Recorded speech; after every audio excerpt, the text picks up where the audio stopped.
Hey everyone, I'm Harvest Build Destroy, and in this video I'm going to talk about Warcraft III Reforged.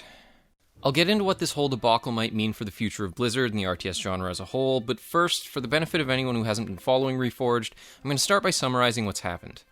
Reforged is, at least in theory, the remastered version of the Blizzard classic Warcraft III, whose January 28th release was met with baffled rage and molten pitchforks. It currently has a user score of 0.6 on Metacritic, one of the lowest in the site's history. The tiny minority of players praising the game have been summarily downvoted into oblivion and would seem to consist of the most casual of campaign-only players who likely haven't been following the game throughout its development. They usually say something about how the new graphics look pretty good, and at the end of the day it's still Warcraft 3, right? The professional critics who have received the game lukewarmly rather than panning it seem to be saying much the same thing. And while I'm obviously disappointed myself, I don't hold anything against people for thinking that, not even the professional games journalists. If you're employed to review numerous games per week, it's almost impossible not to be a professional casual, so to speak, and there's nothing wrong with that. The time and effort required to truly get something out of multiplayer RTS just isn't feasible for them. But why is the core audience of Warcraft 3 so upset? Well, in addition to being released late, the game is just an all-around unfinished mess. The only way you could possibly not notice this is if you literally only play the campaigns, but even the campaigns aren't working properly for some players. There's more to it than that, though. Many of us, myself included, pre-ordered the game up front when it was first announced, trusting Blizzard's reputation of releasing polished games of the highest caliber, but almost none of the features that were promised then have been delivered. It was false advertising. But it's even worse than that. You can't play the old version of the game anymore. Not only is Reforged a mess, it's now the only version of Warcraft 3. If you were a Warcraft 3 player who didn't particularly care about the Reforged update, well, too bad. Playing the original version of the game is no longer an option, and a lot of what used to be there is gone now, including a lot of really basic stuff that any multiplayer RTS game should launch with. There are no ladder rankings, no profiles or clans, and no more automated tournaments. Feature-wise, my biggest gripe personally is that there's still no way to edit your hotkeys in-game. You still have to go into your game folders and edit a text file. But to be fair, the game isn't functional enough for this to be anywhere near its biggest problem. It just happens to be the feature I was most looking forward to myself. Perhaps most significantly, there's a new end-user license agreement that basically gives Blizzard full ownership of anything you make in the map editor, including original artwork, giving Blizzard the right to prevent you from reusing it on a custom map in another game or on a standalone game. This was presumably done to prevent what happened with Dota from happening again, and from a business standpoint I can see why they might have wanted to do this, but I think its actual effect will just be to kill or at least hamstring whatever's left of the Warcraft 3 map-making scene. You also can't use any outside copyrighted material in custom games anymore, which a number of the most popular custom maps do. The long and short of it is that both the standard and custom multiplayer game modes of Warcraft 3 have been stripped down to the point of barely being playable. My own experience with the matchmaking system at launch was that it hadn't changed whatsoever from when I first got into the beta. A decent portion of the time once I would find a match, nothing would happen until I cancelled and searched again, and at least half the time when I did manage to start a game, it would disconnect within the first 5 minutes, giving me a presumably unintended "Blizzard has left the game" message. There is a tragic and almost humorous irony to the fact that this in particular happened to be the error message given. But even if a game didn't disconnect, it was usually pretty laggy. These are the exact same errors that I and many others experienced in the beta, and they didn't appear to have been addressed at all by launch. If you're wondering why most of the footage in the background is from the campaigns, well, there's your answer. I should note that there was a patch this week that seems to have fixed these issues, but there's still no ladder, and honestly at this point, I find I just can't muster the enthusiasm to play. The fact that I don't care much for the new graphics doesn't help either. Apparently Blizzard outsourced the art for Reforged, and, well, it shows. They've sort of blurred the lines between dark fantasy and cartoon fantasy, and the result just looks off to me, almost like it doesn't quite cross the uncanny valley of Azeroth or something. It looks more like a fairly well-done fan-made reskin than something Blizzard worked on, because, that's actually basically what it is. It's not awful, it's just not up to Blizzard standards.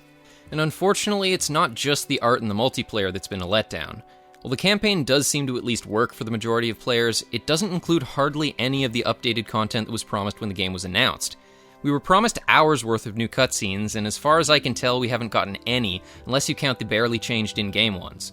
Even if that sort of qualifies on paper, they haven't changed anywhere near as elaborately as we were led to believe when the game was revealed. I've included a link in the description to a video comparing the in-game cutscenes previewed at Blizzcon with their launch versions. As you can see for yourself, the preview versions looked a lot better.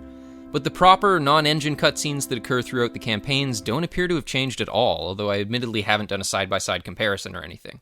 But I have replayed the Warcraft 3 campaigns within the past couple of years, and in playing what I've played of the Reforged versions, I didn't notice any differences at all. The missions themselves don't appear to have changed much gameplay-wise either. I played through the Reforged version of the Reign of Chaos human campaign and around 3/4 of the Undead campaign, and so far I've only noticed 2 missions that seem to have noticeably changed. The first is the human mission The Culling, which is the mission they showed off when the game was first announced. This mission is genuinely quite a bit different. You don't even spawn in the same part of the map. The other is, spoiler alert, the Undead mission where you kill Sylvanas. She now comes back as a modified Dark Ranger, and you can use her for the rest of the mission. Aside from that, the only significant difference seems to be that the Reign of Chaos campaigns now use the unit and building costs and upkeep system of the Frozen Throne. If you don't know what I mean by this, in Reign of Chaos, low upkeep starts at 41 food, high upkeep starts at 71 food, and the food limit is 90. In the Frozen Throne, low upkeep starts at 51 food, high upkeep starts at 81 food, and the food limit is 100. The cost of units is also a certain percentage lower in the Frozen Throne. For example, a footman costs 160 gold in Reign of Chaos and 135 in Frozen Throne. The new versions of the Reign of Chaos campaigns now use the values from Frozen Throne, although you can't use Frozen Throne specific units or buildings. Personally, I actually view this as a good change, but some players have complained about this. But even if you view this as a positive change like I do, it, along with the at best mediocre graphical update, is nowhere near enough to justify even a budget-priced quote-unquote remaster, especially one with minimally functional multiplayer. As most are, I'm utterly baffled by the fact that Blizzard, of all companies, would release what seems like an unfinished alpha to its hordes of fans. I was under the impression that Blizzard cared very much about preserving its classic games, and I have a very hard time believing that the team responsible for this game truly thought it was ready for release. The famous Blizzard response to the question, when will game X come out, has always been when it's done, but these days this seems to mean something more like when Activision says so. This is the only reasonable explanation I can think of, other than that perhaps so much of the core staff at Blizzard has left the company at this point that it's lost its core ethos and ceased to be Blizzard in anything but name. The Reforged debacle fits in with the modern trends of both lazy remasters and releasing unfinished games and just patching them later, but I think most of us used to view Blizzard as above these sorts of things, and it's both tragic and maddening to see that they're seemingly not. I can't help but think of the Diablo Immortal fiasco. If you don't know what I'm talking about, Diablo Immortal is a Diablo cell phone game that was announced at Blizzcon 2018.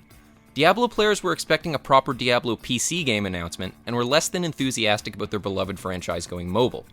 The fan reaction is summarized best by this popular meme. It was the same sort of reaction that Command & Conquer fans had to Command & Conquer Rivals, and rightly so in my view. Blizzard ultimately redeemed themselves by announcing Diablo 4 last year, and most people who actually tried Diablo Immortal admitted that it seemed like it would actually be a pretty cool game, but that's not really the point. The point is that Blizzard were out of touch enough with their own fanbase to think that announcing a Diablo cell phone game before announcing Diablo 4 would be received anything resembling positively. The fact that they were surprised by the reaction speaks volumes. This to me represents a fundamental misunderstanding of their own hardcore PC gaming audience. Now, I'd like to think that it wasn't that Blizzard was out of touch, but rather that it was an Activision decision, just like I'd prefer to believe with launching Reforged as it was. If this is the case, Blizzard is still Blizzard, and they're just being reined in by Activision. If this is true, we can hold on to the possibility that the combination of core audience backlash and the failure of these lame cash-in attempts will ultimately lead Activision to give Blizzard more creative freedom, as well as more lenient deadlines. I would much prefer this to be the case than to think that this is just what Blizzard is like now. At any rate, the subsequent announcement of Diablo 4 is at least an encouraging sign that Blizzard might do something to appease its RTS audience at BlizzCon 2020. But there's a key difference between the Diablo Immortal and Reforged debacles. Neither Diablo 4 nor Diablo Immortal have been released yet, so for all the fan vitriol, at the end of the day, not much lasting harm was done. But Warcraft III Reforged is an actual product on the market. Its launch should have sparked a Warcraft III renaissance of sorts, but even if they were to do everything right in relation to it from now on, the damage is already done. A new game only gets new game hype when it's actually new. An elaborate patch released after the fact that made it everything it should have been at launch couldn't have even a fraction of the impact that it could have had if it had actually launched that way. The huge spike in player numbers, people talking about and streaming a game, etc. that happens around a launch will never be matched by a post-launch patch. And Warcraft 3 is a game with an esports industry. A successful Reforged launch could have done wonders for the game's longevity far beyond release, but at this point, the scene will be lucky to grow much at all. Since MOBAs are so popular these days, the launch of Reforged could have been a unique opportunity for the player base of RTS games to grow. Remember, before MOBAs became popular, Warcraft 3 was a pretty difficult game to explain to people. This is obviously no longer the case. There are more people out there who could have potentially become Warcraft 3 players than there have ever been before, but no one's going to want to even bother trying it now, even if Blizzard does fix it. If they'd done Reforged justice, who knows how much the community could have grown. But unfortunately, it's probably too late now. This bodes pretty poorly for the RTS genre as a whole, too. Will Blizzard, or should I say Activision, even want to make another RTS after this? Having previously assumed that Reforged would be something of a hit, at least insofar as an RTS remaster can be, I had been hoping that it would convince Blizzard and or Activision that a Warcraft 4 or StarCraft 3 might be a worthwhile project to pursue. I always used to roll my eyes when people claimed that Blizzard would probably never make another RTS, but I'm not so sure I will from now on. And trust me, I want to. But with a failure of this magnitude added onto the fact that Rob Pardo, Mike Morhaime, Dustin Browder, and so on are no longer with Blizzard, the idea that they're probably done with RTS seems more feasible than it ever has.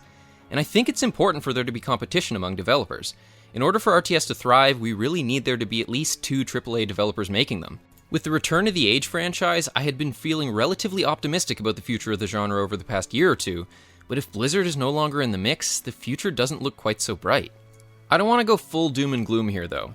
While the botched launch of Reforged was a big fuck-up, I'd still like to see Blizzard do everything it can damage control-wise, and I'll be the first to give credit where credit is due if they handle this whole mess well from now on. I'm not mad, I'm just disappointed.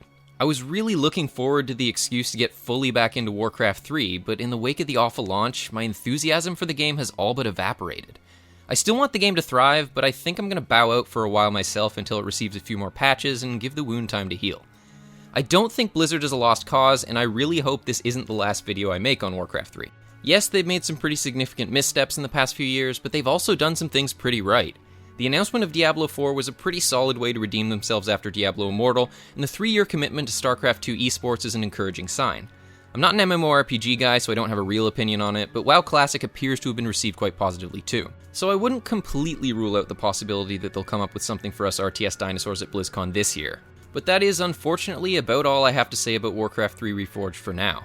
I think more than anything, it was just sad to see one of the increasingly few RTS releases that I was genuinely excited for amount to so little. I can't help but find myself feeling incredibly grateful that Age of Empires 2 Definitive Edition is in comparatively good hands. Right now, there are really only 2 RTS games on the horizon that I'm significantly excited for.